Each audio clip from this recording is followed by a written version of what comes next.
Hello and welcome to Who is Blank. I am joined by Caroline. How are you? Good, how are you? Thanks for having me today. I will start off with when you go to start like a new EP or like a new project or anything, do you find it kind of starts from an idea or you write a couple songs and you're like, okay, there's something here? I would say it's a little bit different every time. I've Mhm. released three projects in my life, and I think particularly with this new one, it came about from me just writing a bunch of songs and kind of realizing at a certain point that there was a recurring theme in all of these songs that they told a linear story when put together. But there have been times, like with my past EP, A Brief Epic, where I was a bit more like, I kind of know what I want to say from the jump. You can tell with this EP, like as I was listening to it, I was like, okay, I'm sensing the theme. I felt like when I was listening to it, it was like either I was having a conversation or listening to a conversation with a friend, or like I was reading a diary of some sort. It feels like very like personal and relatable, if that makes sense. I appreciate that. It's definitely it was a project that I really tried to not hinder or monitor anything I said. I just wanted to say exactly how I was feeling and hope that someone related to it, even if it was very, very like specific. No, it's, I think people are gonna absolutely love it and it's gonna be coming out at a very perfect time, I think. Thank you. I appreciate that. So, was there anything in particular that inspired this EP? Definitely. The if you hear my cat crunching, he's crunching on his food right there. Um, I grew up, I would consider myself a pretty sheltered person. And when I moved to Nashville, I think people definitely had this persona of me being this like clean cut, like unseen by the world girl. And I think when I started to come into my own and experience life and turn 21 and all of those things, I watched not only my perception of myself change, but the perception of other people's perception of me change. And that was scary. And it definitely like swayed and changes your life in different directions like that. And it's kind of my way of saying, okay, you want to know how this happened? This is how I got from A to B. That's such an interesting concept to play with because I don't think many people, it's quite a hard thing to like articulate being like changing yourself and knowing that you're changing, but also, like you said, seeing other people react to that change and if they like it, if they want to stay with it or not. Hmm. So what was your favorite song to write, and is it still your favorite? My favorite song to write was definitely I Don't Know These Days Mhm. off project because it was actually like snowing. It was exactly like this like a year ago. And I was just in a really weird headspace and I was just feeling so uninspired. And I was like, I don't know what I'm going to do, what's going to happen to me this year, all this stuff. And my buddy John and I were like, let's just write something. And when I started writing that song, it was inspired by a conversation I had with my mom. It literally just like fell out and it was so therapeutic and cathartic. And it's like, I feel exactly like that. I think I'm going to feel like that every year at this time of year. So I'm really glad that song's out there. Is it weird, like you said, like you kind of in the same headspace, but when you're not particularly that song, but when you're writing the song and then obviously it comes down to releasing and you probably wrote it like a year ago, a couple of months ago, and you're like, I don't feel like that anymore. Like that's crazy I ever felt like that. Definitely. I think what's cool about songwriting is that it is like a diary, like a journal entry of what you were going through. And I find it all kind of comes back around. Like there are songs I put out on my first album when I was, 19, and I'm like, when am I ever gonna feel that way again? But then there've been moments, like even in the past year, I'm like, okay, I feel that way. I feel like there's something there. And so I'm excited to just kind of be able to revisit these songs throughout my life and feel different emotions as I grow with them. How is it changed? Because obviously, like you started like when you were like really young with music. How has kind of your perception changed on how you make and create music, but also like how's like your vision changed?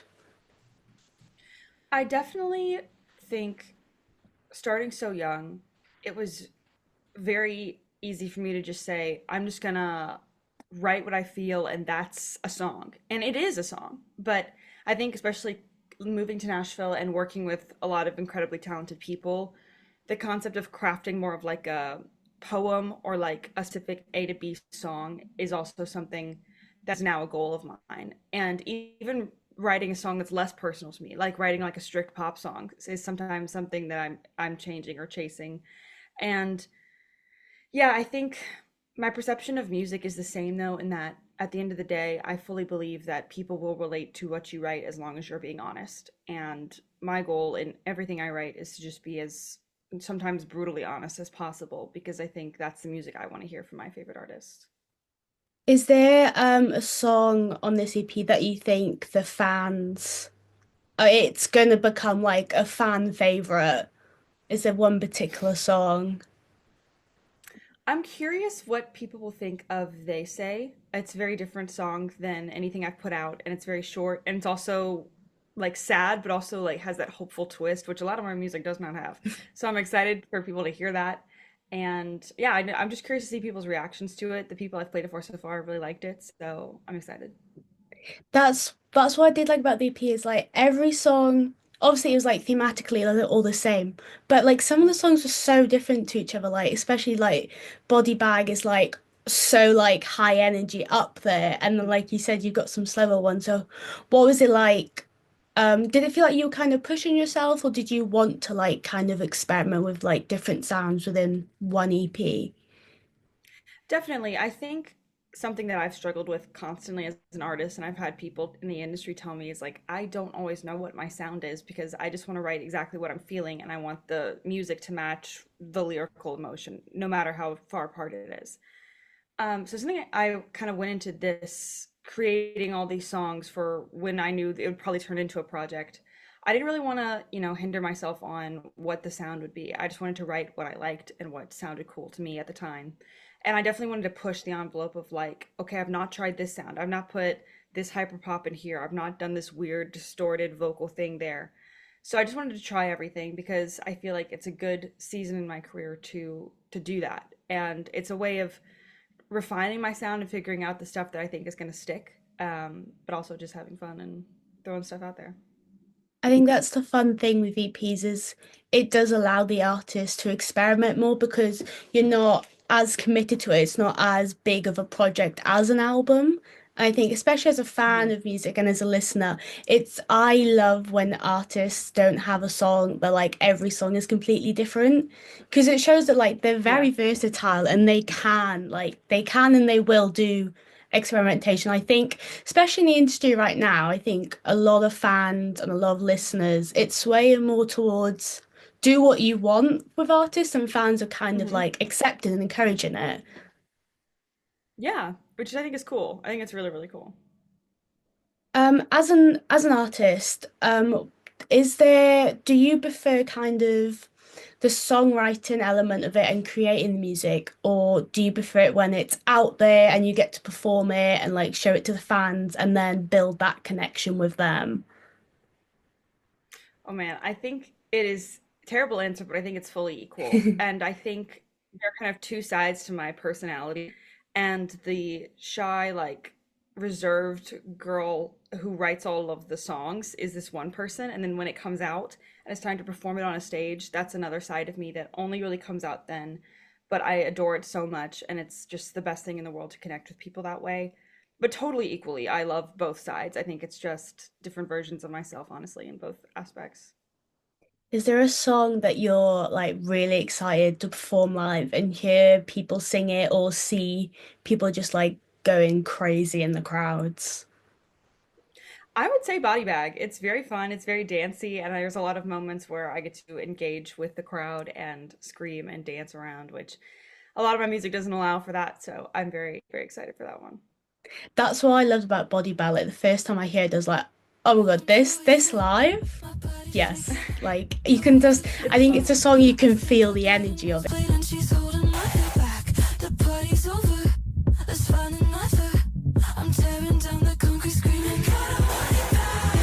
Do you have a goal with this EP or like you said earlier, was it just kind of a space for you to like experiment and see what sound came to you? Mhm. I'm a very big fan of artists documenting their life in chapters. And I love the eras concept. I really do. And for me, it's always been important to feel like I'm only documenting each part of my life. And I think I've done that with my first album, with my first Heartbreak with the EP. And this one comes back to a little bit more of the self-reflection aspect of me growing up because I did start releasing music. I mean, I put out my first single when I was like 15. And I think this is a very stark contrast from that girl. And so I did think it's important for me to say that to the people who have followed me along on this journey. I wanted that to be there. But also on the flip side, it was just me saying, before I put out my next big album project that is very thought out and very methodical, and I already have, been thinking about, let's just do something that is a little bit less planned and see if that also hits. What is like the big goal? Like what or have you had like an I made it moment, or are you still kind of not waiting for it, but like waiting for more to come? I would definitely say there are always moments where I'm like, oh my God, this is insane. Like when I went on my first tour last year and we were in like Oregon, and I've never been to Oregon. I've never met anyone from Oregon. And there were people in the front row singing songs to unreleased music that I've not put out yet, and that was crazy to me. I was like, what the heck is going on? So that was definitely like a surreal moment. And I get those all the time, just when people reach out and are like, your music's really impacted me. That's never something that I think I'll ever get used to in the best way. But there are also so much I still want to do and so much I want to accomplish. And my answer to this kind of question always is I want to take it as far and wide as I can go. And I don't know if there's ever going to be a moment where I'm going to be like, yeah, that's good. I don't know. Just want to keep going and see where like Mhm. not you're forced to stop, but like see where it will go to its very Where, yeah, end. the ceiling is. Totally.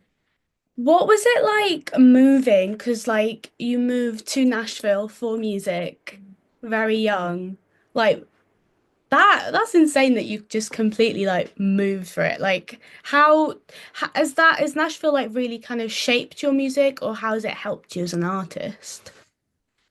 It's definitely shaped my music and just the trajectory of my life. Mississippi does have like a really cool music hub, but just not the kind of music I was really making.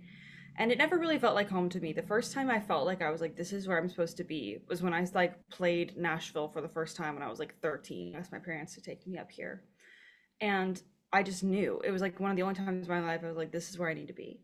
And it really taught me how to navigate a community. And it's like insane to constantly be surrounded by people who are so incredibly talented. I know in every room I walk into, I am the least talented person there. And that's exactly how I want it because it's just bettering myself and also just meeting insanely cool people. What is it like working with like other writers and producers? Do you prefer that to working like solo? I would say it's a bit of both as well. There are definitely songs that happen naturally where I feel like just me and my guitar in my room. That's the only way that song should be and is getting out that way. But I love collaborating with different artists and producers, and everyone has their own voicing to things. And I know for this kind of concept I have, or for this thing I've started writing, and I want to take it to this producer and this writer, we can make it happen and it'll really hit. And it's also just sometimes I get sick of my own thoughts. Sometimes I need someone to balance out with, and it's a great way to not get lonely in what could be a lonely career. That like when I've spoken to other musicians, they've said that once they were able to work with like other producers and musicians, because it's quite isolating because like it is a job at the end of the day, but like if you don't have the community around you who have different tools, it can be Mhm. very like a lonely place. And I don't think people realize that. 100%. And I also think my music would never have grown had I not been surrounded by people who have helped me grow it. It's the only way to better yourself, in my opinion, is to surround yourself with people who are better. Do you have a dream collaborator can be as big or as small? Ooh, this is probably like an equal answer. I have always wanted to collaborate with Noah Khan. I sent him like Mhm. a bunch of music when I was putting out my album, and he was so like kind enough to respond. Oh wow. And Lord is also someone I've always wanted to collaborate with. I think she is such a unique gem, and collaborating with any of them, I think, would fulfill so much of my soul. So, When I was listening to this EP, I absolutely loved the lyrics and how I think it was in Pretty Boys that I was listening to and I was like I loved like how fast like the lyrics and like the melody was all kind of going because it felt like you were trying to like catch up and Hmm. I just had to talk about it because I love like your lyrics. I love. I'm a Thank you so sucker for lyrics. much. Lyrics are definitely my favorite part. I will say, like, I love melodies and I love creating like catchy things, but at the end of the day, I'm always trying to fit as many words as I can into a song.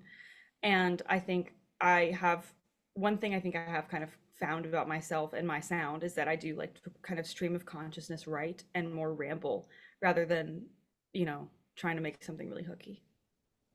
I loved it. I was listening to it. I was like, oh my God, what's gonna happen next? I was like, okay, we're just gonna keep going, and I loved it. Thank you. I wanted to talk about the social media aspect of being an artist now because I feel like it's a lot of pressure on artists to constantly be promoting their music, especially on TikTok, because it's such a wide space. But Mhm. is social media something that is scary for you, or has been like a really useful tool in either like finding like an audience or like more inspirations and collaborators? Yeah, I think personally, for me, I have always struggled with social media. It makes me feel like the kid on the playground who doesn't know where to go play kind of thing. And it's hard to find your people and it's hard to feel like you're shouting into a void sometimes when you're like, I have something to say, I just can't get people to listen to it. But at the same time, there have been so many incredible people I've met through social media and it is great exposure for my music. So it's definitely like a double-edged sword, I think, in that it's so beneficial in so many ways. And I think it's definitely something any artist should take advantage of. But I don't think it has to be this formulaic, you have to post 3 times a day or else you're not an artist. I think that's a terrible mindset that a lot of the industry has gotten into lately. And my friends and I have been told that, you know, like, we won't take a look at you if you're not posting 3 times a day. And I'm like, where's the creativity in that? If you're not, if you want to post 3 times a day, I think that's the greatest thing that you could do. But if you're someone who doesn't feel like that's the vision for your project, then I don't think you should have to do that. But I don't know. I'm figuring it out. We'll see.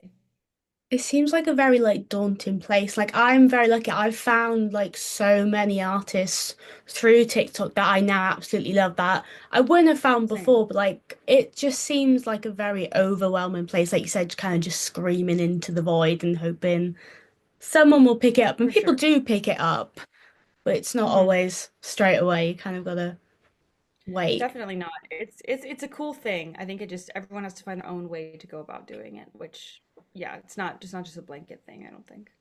Any songs or albums that inspired the sound or kind of like the lyrics of this EP?